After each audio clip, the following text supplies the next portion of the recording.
नमस्कार साथियों, आप सभी का हमारे YouTube चैनल विद्यालय एजुकेशन में स्वागत है। साथियों, आज हम पढ़ेंगे आरआरबी एनटीपीसी 2024 का जो आपका एग्जाम होगा उसके लिए हम प्रीवियस ईयर क्वेश्चन करने वाले हैं। और ये सभी जो क्वेश्चंस होंगे ये 2021 और 2022 में एनटीपीसी और ग्रुप डी में पूछे गए प्रश्न हैं। तो 2021-22 के एनटीपीसी और ग्रुप डी के हम लोग क्वेश्चन करने वाले हैं, जिसमें एएलपी वगैरह जितने भी क्वेश्चन पूछे गए थे ये सभी करवाए जा रहे हैं। और ये जो क्वेश्चन है ये स्पीडी की बुक से करवाए जा रहे हैं। तो अगर आपने स्पीडी लिया है तो आप उसमें देख सकते हैं, नहीं तो आप हमारे साथ पूरा कवर कीजिए। और इसमें ऑल टॉपिक कवर हो जाएंगे, मतलब ये पूरा जीके जीएस है, इसमें पूरा आपको कवर हो जाएगा। पहला क्वेश्चन है, इसमें एक समान प्रतिरोध आर के तार को यदि दो समान भागों में विभाजित कर दें तो प्रत्येक भाग का प्रतिरोध क्या होगा। तो अगर मान लीजिए ये कोई प्रतिरोध है और इसको दो समान पार्ट में डिवाइड कर देंगे तो ये दो भागों में विभाजित हो जाएगा। तो आर को दो भागों में विभाजित करेंगे, R/2 और R/2, ये दो भाग विभाजित होंगे। तो ये R/2 और R/2 में हो जाएंगे, प्रत्येक का भाग होगा R/2। ये आपका राइट हो जाएगा। ऐसे क्वेश्चंस भी आते हैं तो आपको थोड़ा बहुत क्वेश्चन के लिए भी प्रिपेयर होना पड़ेगा। अगला क्वेश्चन है आपका साइक्लोहेक्सेन, जिसे हम लिखते हैं C6H12। C6H12 को साइक्लोहेक्सेन बोलते हैं। और इसमें कितने कार्बन बंध तथा कितने हाइड्रोजन बंध मिलकर कितने सहसंयोजक बंध बनाते हैं। तो इसमें 6 कार्बन और 12 हाइड्रोजन मिल करके हाइड्रोजन बंध बनाते हैं और इसी को सहसंयोजक बंध कहते हैं। सहसंयोजक बंध टोटल हो जाएंगे 18, 12 + 6 18 सहसंयोजक बंध हैं। अगला क्वेश्चन है आपका, नेक्स्ट क्वेश्चन है, कौन सा बैक्टीरिया पीने और नहाने के पानी में मल प्रदूषण के प्रसिद्ध संकेतक हैं। तो ये हो जाएंगे इकोलाई और फेकल स्ट्रेप्टोकोकी। इकोलाई या फेकल स्ट्रेप्टोकोकी। नेक्स्ट क्वेश्चन है, आलू पर आयोडीन के घोल को डालने पर जो हिस्सा आयोडीन के घोल के संपर्क में आता है वह किसकी उपस्थिति के कारण काला हो जाएगा। तो याद रखिए, स्टार्च। आलू में क्या होता है, स्टार्च अधिक मात्रा में पाया जाता है और स्टार्च की उपस्थिति के कारण ही जब उसमें आयोडीन डाला जाता है तो वह नीला और काला पड़ जाता है, तो स्टार्च की उपस्थिति के कारण। अगला क्वेश्चन है, एक अवतल दर्पण से 25 सेंटीमीटर दूर बिंब रखा हुआ है, कोई भी प्रतिबिंब है, मतलब एक प्रतिबिंब रखा हुआ है और 30 सेंटीमीटर दूर उल्टा और वास्तविक प्रतिबिंब बनता है, तो आवर्धन क्या होगा। तो आप सभी जानते हैं आवर्धन का सूत्र होता है अवतल दर्पण m बराबर माइनस का v/u होता है। m बराबर होता है अवतल दर्पण m बराबर हो जाएगा माइनस v/u, ये इसका सूत्र हो जाएगा। अगला क्वेश्चन है, यहाँ पे पौधे में गैस विनिमय के कारण होता है, जो पौधे होते हैं पौधों में गैस विनिमय के कारण क्या होता है, तो ये रंध्र स्टोमेटा होता है, रंध्र स्टोमेटा। अगला क्वेश्चन है, बुझे हुए चूने पर क्लोरीन की अभिक्रिया कराने पर क्या प्राप्त होता है। तो बुझा हुआ चूना आपका और इसमें क्लोरीन की अभिक्रिया करवा देंगे तो ये CaOCl2 बन जाएगा, जिसे हम, और बुझा हुआ चूना होता है आपका CaOH का ट्वाइज, तो यह आपका CaOCl2 बन जाएगा, ब्लीचिंग पाउडर जिसे कहते हैं। ब्लीचिंग पाउडर का सूत्र भी आप याद रख सकते हैं CaOCl2। अगला क्वेश्चन है, कार्बन में कितने इलेक्ट्रॉन कोष मौजूद होते हैं। तो कार्बन में कितने इलेक्ट्रॉन कोष मौजूद होते हैं, दो इलेक्ट्रॉन कोष मौजूद होते हैं। किस अभिक्रिया से जल में अविलय पदार्थ बनता है। किस अभिक्रिया के द्वारा जल में अविलय पदार्थ बनता है, अवक्षेपण के द्वारा। अगला प्रश्न है, आवर्त सारणी को किस आधार पर व्यवस्थित किया गया है। आवर्त सारणी जो है इसको किस आधार पर व्यवस्थित किया गया है, परमाणु संख्या के आधार पर, परमाणु संख्या के आधार पर इसको व्यवस्थित किया गया है। अगला क्वेश्चन है, इसमें पाचन, अंतर्ग्रहण, निष्कासन, शोषण और स्वांगीकरण का सही क्रम क्या है।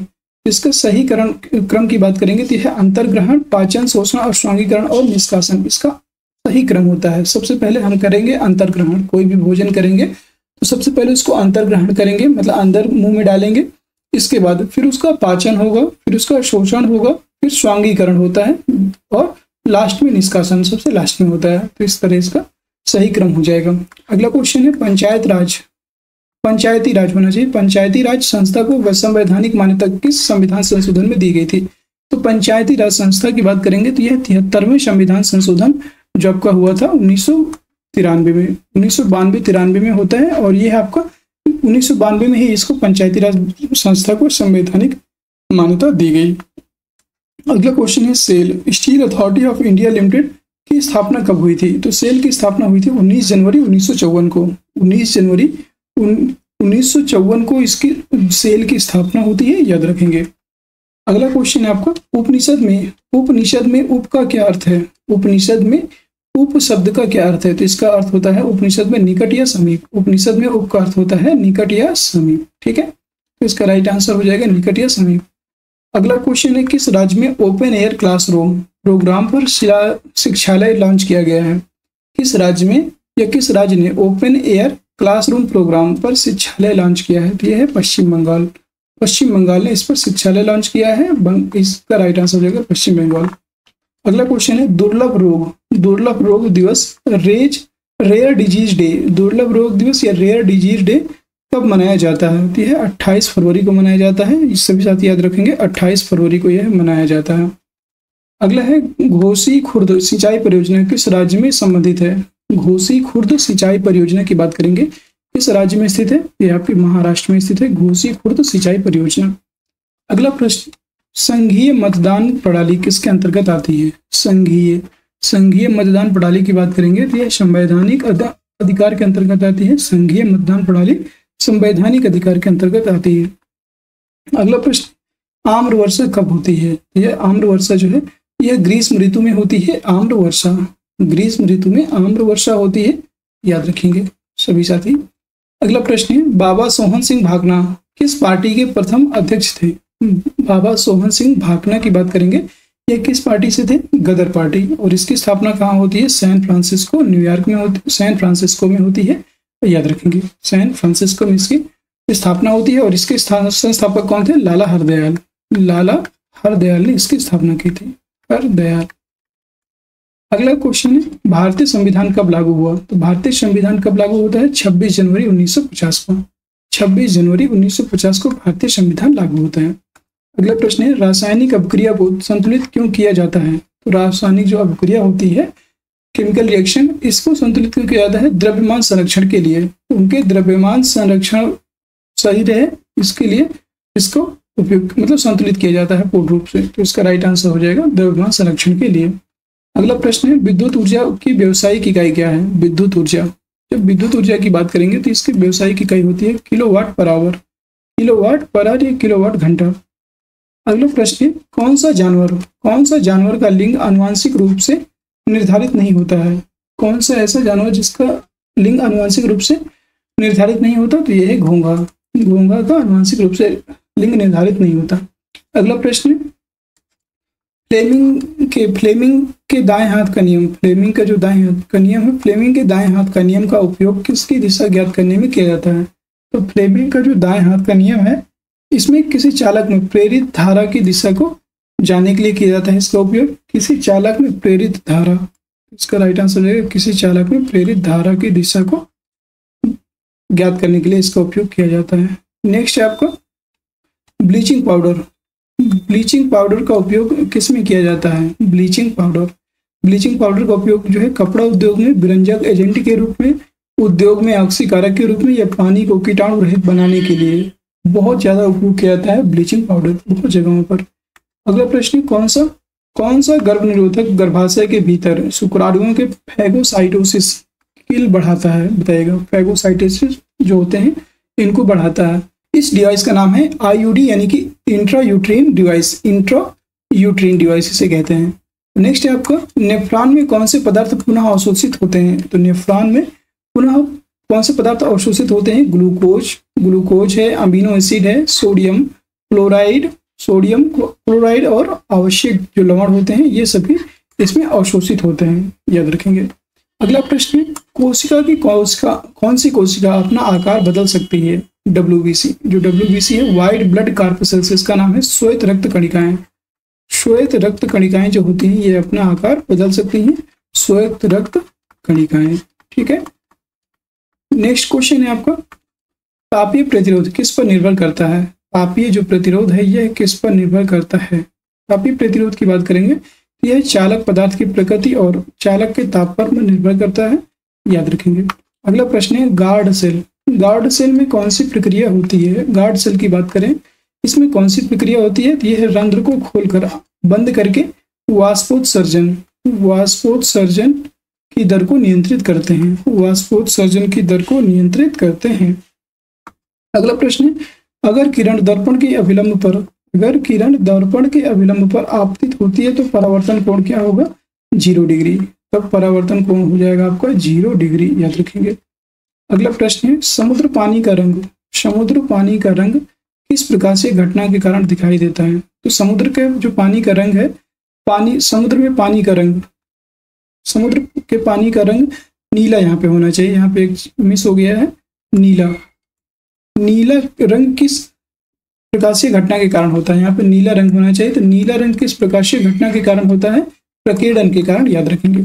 किसके प्रयासों से 1829 में सती प्रथा का अंत किया गया था? सती प्रथा का अंत, तो सती प्रथा का जो अंत है यह लॉर्ड विलियम बेंटिंक के प्रयासों से, राजा राम मोहन राय के द्वारा, मतलब राजा राम मोहन राय और लॉर्ड विलियम बेंटिंक, इनके प्रयासों से यहाँ पे सती प्रथा का अंत किया गया था 1829 में। अगला प्रश्न है, 8वीं अनुसूची में कितनी भाषाएं हैं? तो 8वीं अनुसूची की जब भी हम बात करेंगे तो इसमें 22 भाषाएं हैं, टोटल 22 भाषाएं हैं। अगला प्रश्न है, मैंग्रोव वन भारत में कहाँ पाया जाता है? तो मैंग्रोव वन भारत में पश्चिम बंगाल में पाया जाता है, याद रखेंगे, पश्चिम बंगाल इसका राइट हो जाएगा। अगला प्रश्न है, विश्व आर्थिक आउटलुक रिपोर्ट कौन प्रकाशित करता है? तो इसको IMF, विश्व आर्थिक आउटलुक रिपोर्ट को IMF प्रकाशित करता है, याद रखेंगे। अगला है, पंचायतों का गठन किस संविधान संशोधन के तहत हुआ? पंचायतों का गठन किस संविधान संशोधन के तहत हुआ था? 73वें संविधान संशोधन द्वारा 24 अप्रैल 1993 को होता है, याद रखेंगे। अगला प्रश्न है, इस्लाम धर्म के संस्थापक कौन थे? इस्लाम धर्म के संस्थापक कौन थे? ये थे हजरत मोहम्मद साहब। हजरत मोहम्मद साहब इस्लाम धर्म के संस्थापक थे, याद रखेंगे, हजरत मोहम्मद साहब, इसका राइट आंसर हो जाएगा हजरत मोहम्मद साहब। अगला प्रश्न है, पेटीएम मनी ने भारत का पहला इंटेलिजेंट मैसेंजर पेश किया है और उसका नाम क्या है? पेटीएम मनी ने भारत का पहला इंटेलिजेंट मैसेंजर पेश किया है और उसका क्या नाम है? याद रखेंगे, इसका नाम है पॉप्स, इसका नाम है पॉप्स। और ये पेटीएम मैसेंजर के द्वारा, जो पेटीएम मनी है इसके द्वारा यह लॉन्च किया गया है, पेटीएम पॉप्स, ठीक है। अगला प्रश्न, पोंगल में किसकी पूजा की जाती है? तो पोंगल में सूर्य की, जो पोंगल त्योहार है, पोंगल त्योहार में सूर्य की पूजा की जाती है, याद रखेंगे, सूर्य देवता की पूजा की जाती है पोंगल में। और यह कहाँ पर है? पोंगल त्योहार कहाँ मनाया जाता है? तमिलनाडु। पोंगल त्योहार आपका तमिलनाडु में मनाया जाता है, ये भी आप याद रखिएगा।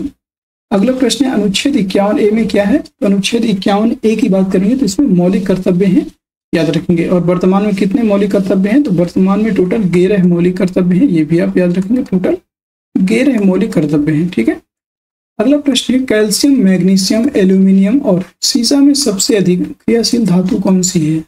कैल्शियम, मैग्नीशियम, एल्यूमिनियम और सीसा में सबसे अधिक क्रियाशील धातु की बात करेंगे तो यह है आपकी कैल्शियम। इनमें से सबसे ज्यादा जो क्रियाशील धातु है यह है कैल्शियम। अगला प्रश्न है, बीजाणु निर्माण द्वारा जनन कौन करता है?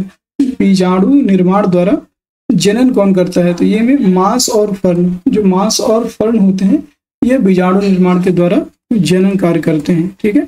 अगला प्रश्न, 1 हॉर्स पावर बराबर होता है? ये सभी क्वेश्चन आपके पूछे गए क्वेश्चन है, प्रीवियस ईयर जितने भी आपके एग्जाम हुए हैं RRB NTPC में, वो सभी पूछे गए प्रश्न हैं। और लगभग इसके द्वारा हम लोग 7 से 8 हजार प्रश्न करने वाले हैं डेली, तो याद रखेंगे। और डेली की क्लास में 60 से 70 क्वेश्चन हम लोग या 100 क्वेश्चन तक कंप्लीट करेंगे। 1 हॉर्स पावर बराबर होता है, यह 746 वाट के बराबर होता है। अजैविक घटना कौन सी, अजैविक घटक कौन सा है? तो अजैविक घटक की बात करेंगे तो ये हो जाएगा मिट्टी। मिट्टी आपका अजैविक घटक है, ठीक है। अगला प्रश्न, ऑक्सीजन का हटना और हाइड्रोजन का जुड़ना क्या कहलाता है? तो इसे रिडक्शन अपचयन कहते हैं, रिडक्शन, इसी को रिडक्शन कहते हैं, याद रखिए। ऑक्सीजन का हटना और हाइड्रोजन का जुड़ना अपचयन कहलाता है। अगला प्रश्न, चुंबकीय रेखा के बारे में क्या सत्य है? चुंबकीय रेखाएं जो होती हैं इनके बारे में क्या सत्य है? यह आपस में नहीं काटती, जो चुंबकीय रेखाएं होती हैं ये आपस में एक दूसरे को कभी नहीं काटती हैं। अगला प्रश्न है, अवतल लेंस द्वारा बना प्रतिबिंब कैसा होता है? अवतल लेंस के द्वारा जो बना प्रतिबिंब होता है यह कैसा होता है? तो अवतल लेंस द्वारा बना प्रतिबिंब हमेशा आभासी और सीधा होता है। कैसा? आभासी और सीधा होता है अवतल लेंस द्वारा बना प्रतिबिंब। अगला प्रश्न है, पौधे ऑक्सीजन कब उत्सर्जित करते हैं? पौधे जो होते हैं, पौधे ऑक्सीजन कब उत्सर्जित करते हैं? तो यह दिन के समय प्रकाश संश्लेषण द्वारा ऑक्सीजन उत्सर्जित करते हैं और रात में यह आपके CO2 उत्सर्जित करते हैं, याद रखेंगे। अगला प्रश्न है, मुगलों का पहला नियोजित शहर कौन सा है? मुगलों का पहला नियोजित शहर कौन सा है? यह है आपका फतेहपुर सीकरी। फतेहपुर सीकरी जो है यह मुगलों का पहला नियोजित शहर है और यह अकबर द्वारा बसाया गया था, फतेहपुर सीकरी। और ये फतेहपुर सीकरी अकबर की द्वितीय राजधानी थी, सेकंड राजधानी भी यही फतेहपुर सीकरी थी आगरा की। ठीक है, अगला प्रश्न, पहली इसकी राजधानी थी, अकबर की पहली राजधानी थी आगरा और दूसरी राजधानी थी फतेहपुर सीकरी। नेक्स्ट प्रश्न है आपका, प्राण और दैहिक स्वतंत्रता का संरक्षण किस अनुच्छेद में वर्णित है? प्राण और दैहिक स्वतंत्रता का जो संरक्षण है किस अनुच्छेद में वर्णित है? अनुच्छेद 21। अनुच्छेद 21 में यह वर्णित है, याद रखेंगे। अगला है, तारे क्यों टिमटिमाते हैं? तारे क्यों टिमटिमाते हैं? यह अपवर्तन के कारण टिमटिमाते हैं। इसका राइट आंसर रहेगा अपवर्तन के कारण। नेक्स्ट है, सर्वाधिक विद्युत धनात्मक तत्व कौन सा है? तो सर्वाधिक विद्युत धनात्मक तत्व की बात करेंगे तो वो हो जाएगा आपका सीजियम। सीजियम सबसे ज्यादा विद्युत धनात्मक तत्व होता है सीजियम, इसका राइट आंसर हो जाएगा सीजियम। अगला प्रश्न है, मेंडलीव की आवर्त सारणी किस पर आधारित है? मेंडलीव की आवर्त सारणी की बात करेंगे, यह किस पर आधारित है? यह परमाणु द्रव्यमान के बढ़ते क्रम पर आधारित है।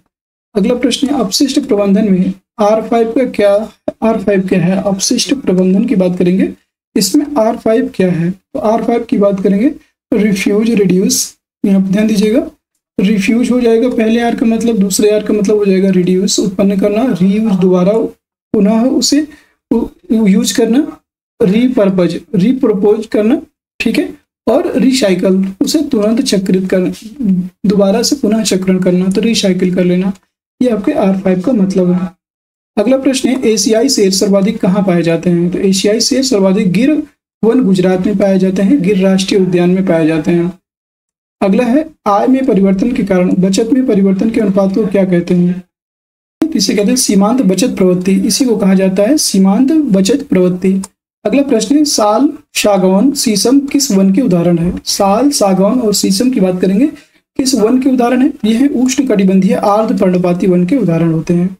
अगला प्रश्न है, राजा राम मोहन राय ने किसकी स्थापना की थी? तो इन्होंने आत्मीय सभा की स्थापना 1814 में की और ब्रह्म समाज की भी स्थापना इन्हीं ने की थी। ब्रह्म समाज की स्थापना इन्होंने ही की थी, याद रखेंगे, ब्रह्म समाज की भी स्थापना राजा राम मोहन राय के द्वारा की गई। अगला प्रश्न है, ब्लड प्रेशर के इलाज के लिए किस औषधि का उपयोग किया जाता है? ब्लड प्रेशर के इलाज के लिए किस औषधि का उपयोग किया जाता है? तो इसमें अश्वगंधा, ब्लड प्रेशर के इलाज के लिए अश्वगंधा का उपयोग किया जाता है। अगला प्रश्न है, कैल्शियम सल्फेट हेमीहाइड्रेट का साधारण नाम क्या है? कैल्शियम सल्फेट हेमीहाइड्रेट का साधारण नाम क्या है? यह हो जाएगा प्लास्टर ऑफ पेरिस, ये हो जाएगा प्लास्टर ऑफ पेरिस। अगला प्रश्न है, दुनिया में खीरे का सबसे बड़ा निर्यातक देश कौन सा है? दुनिया में खीरे का सबसे बड़ा निर्यातक देश की बात करेंगे तो यह है आपका भारत। भारत दुनिया में खीरे का सबसे बड़ा निर्यातक देश है। अगला प्रश्न है, राजभाषा एक्ट कब लागू हुआ? तो राजभाषा एक्ट आपका 1963 में लागू होता है, 1963। और अगला प्रश्न है, गैर बायोडिग्रेडेबल प्लास्टिक से क्या होता है? तो गैर बायोडिग्रेडेबल प्लास्टिक की बात करेंगे, ये आपका इससे प्रदूषण होता है, याद रखेंगे, इससे प्रदूषण होता है क्योंकि इसको जो है पुनः चक्रित नहीं किया जा सकता। इस जो ये प्लास्टिक होता है इसको रिसाइकल नहीं किया जाता, ठीक है, ये इसको रिसाइकल नहीं किया जा सकता, इसलिए ये क्या हो जाएगा, ये प्रदूषण, पॉल्यूशन को जन्म देता है, इसमें सबसे ज्यादा पॉल्यूशन होता है, ठीक है। और उम्मीद है आप सभी को आज की क्लास अच्छी लगी होगी। अगर क्लास अच्छी लगी है तो क्लास को लाइक कर दीजिए और अपने सभी मित्र जो हैं जो एनटीपीसी की तैयारी कर रहे हैं, RRB, NTPC, LP, loco pilot, किसी की भी तैयारी कर रहे हैं तो आप उनको सेंड कर सकते हैं। ये सारे क्वेश्चन उनके लिए बहुत महत्वपूर्ण होंगे और शेयर जरूर कर दीजिएगा जितने भी साथी हों आपके। और चैनल में नए हैं तो चैनल को सब्सक्राइब भी कर लीजिएगा ताकि डेली आपको भी ये क्लास मिल सके, ठीक है। सो डेली आपकी ये क्लास आएगी आरआरबी एनटीपीसी के लिए। तो फिर मिलते हैं किसी नेक्स्ट क्लास में, तब तक के लिए जय हिंद, जय भारत, आप सभी का दिन शुभ हो।